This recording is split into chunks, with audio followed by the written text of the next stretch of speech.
Okay, I got cut off there, but I also wanted to tell you guys about some of the tools I use when making my customs. Um, First and foremost, one of my favorites is the old X-Acto knife. Preferably something, one of the titanium or nitrate, whatever it is, the blades that are kind of gold in color. They keep the sharpness extra long, and they're very good tools. Use these probably more than anything. And then we got super glue. It's always a good one too. Like I use this stuff on the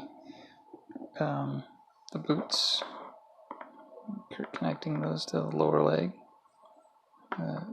So that Loctite glue is really good, professional. Find that grocery store, hobby store, whatever. My epoxy sculpt. It's a 2-part compound. There's A and B. You mix these together. You have to mix them real well, and they self-harden, and it takes a little bit of time. I don't know, it probably says on here, but I usually, after like an hour or so, it starts to get hard, and it's gets harder to manipulate, and maybe sooner than an hour, but I'm just approximating. So you try to sculpt as quickly as possible. The good thing is you can carve it away pretty easily, or Dremel it away, and but this is some of my favorite stuff, and it goes a long way. These don't look like big jars, but this is going to last me a long time, unless I'm doing something real big, but I usually am not. These are all small additions that I'm making to action figures. Really good stuff. I think I ordered that off of Amazon. And then my trusty Dremel tool. This is a cordless one, but the battery runs out pretty quickly, so I'm charging it all the time. So a corded Dremel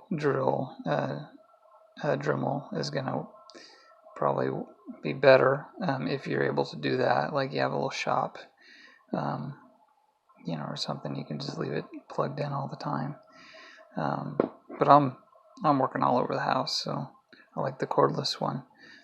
Just wish the battery would last longer. And then, of course, we got our paints, and we have to use acrylic paints because a lot of the enamel paints will not dry to the plastic, or it'll take a long time to dry, and I just don't trust any of that. It doesn't look right, and yeah, it can stay sticky and never dry.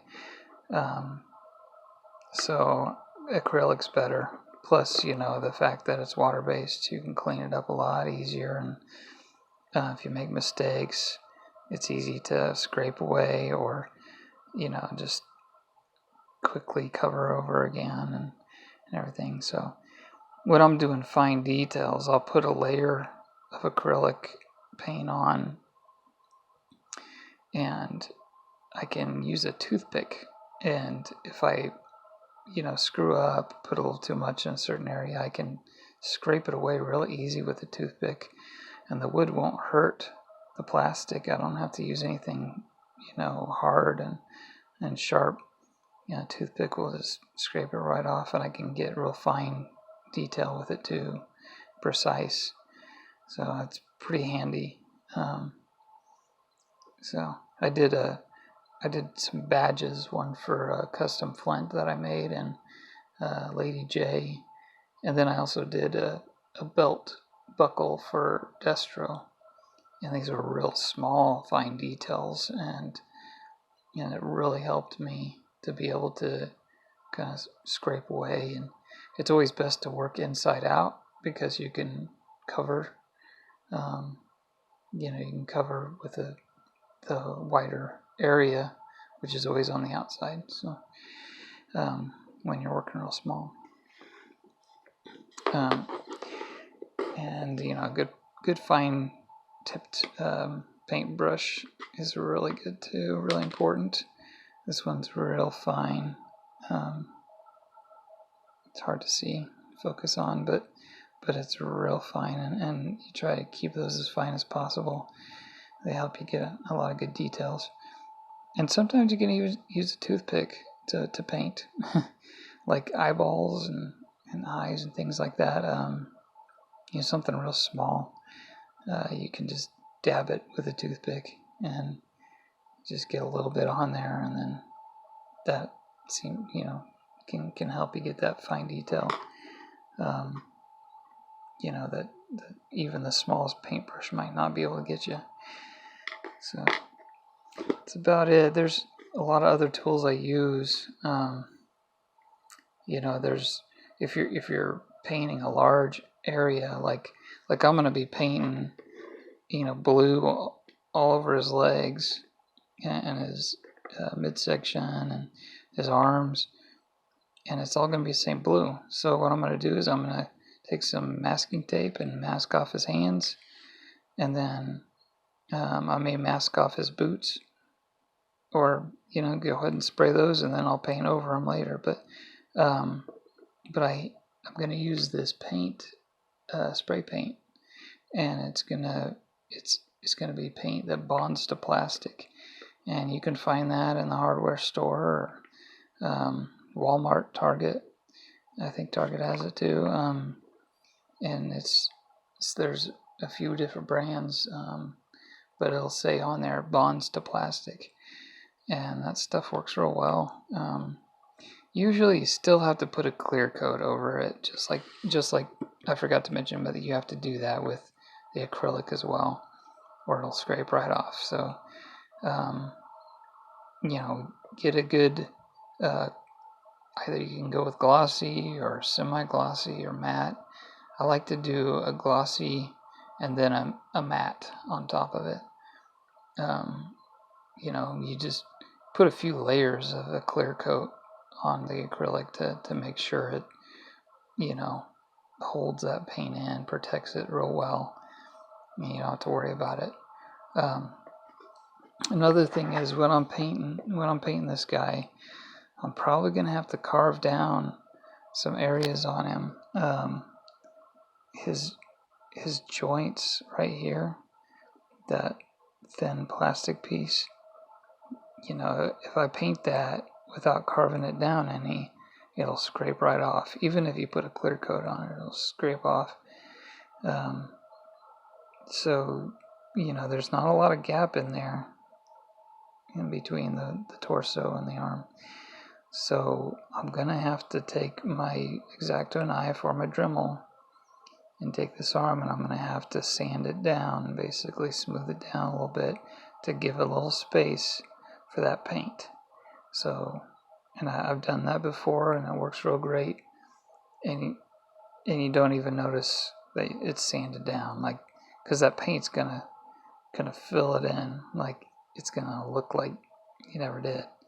So usually, if you do it right, I mean, you might see some marks, but yeah, it'll work real well on the arms, and then it'll also work real well on the knees. I'll have to sand those down as well, probably. I mean, you can always try putting a coat on and then bend the knees and see if it does scrape it off. And if it does, then go ahead and sand it down a little bit and apply the paint again. Elbows are going to be tricky. That's going to be hard. I'm hoping there's enough gap in there that I can put a thin layer of paint and not have to worry about it scraping off. But if it does, I can try to take my blade, my X-Acto knife, and try to cut away some of that plastic enough to where I can put a layer of paint on there and it won't scrape away. But it's difficult. That's why most of the Joes, when they were made, the plastic that they used in that area that was the color they went with. Like that was the main body color. And then they would almost always paint the hands. They'd give them gloves, or they'd have bare hands, but they'd be painted in a flesh tone, or whatever the glove color was. So that's because it's really hard to paint that area. But you do see some with that. It's rare. Anyway, so that's it. Like I said, there's a lot of other tools I use. I've got several paint brushes, other scraping tools, and tools I use to help with the epoxy sculpt to make sure that it, gets in there, because it's real soft at first and it sticks to your fingers, and so you need a tool to kind of press it down and smooth it out and sculpt with, like a good rubber tool, rubber tip tool would work well on it. Metal, I think, works fine. So it's just, if you do it with your fingers, you're going to have it sticking to your fingers, and so until it starts to harden, it's going to be hard to get any detail with just your fingers. So you use other tools to help sculpt the epoxy sculpt. Alright, well, thanks for watching, and until next time, I'll probably start adding more detail to his chest, getting that strap in there, putting his little walkie-talkie, whatever it is, on there, shirt, smoothing out the shirt and everything, and the vest. And then I don't know if I'll paint before making another video or not, but yeah, we'll see. I'll show you guys next time, and I'll describe what I did. Thanks for watching.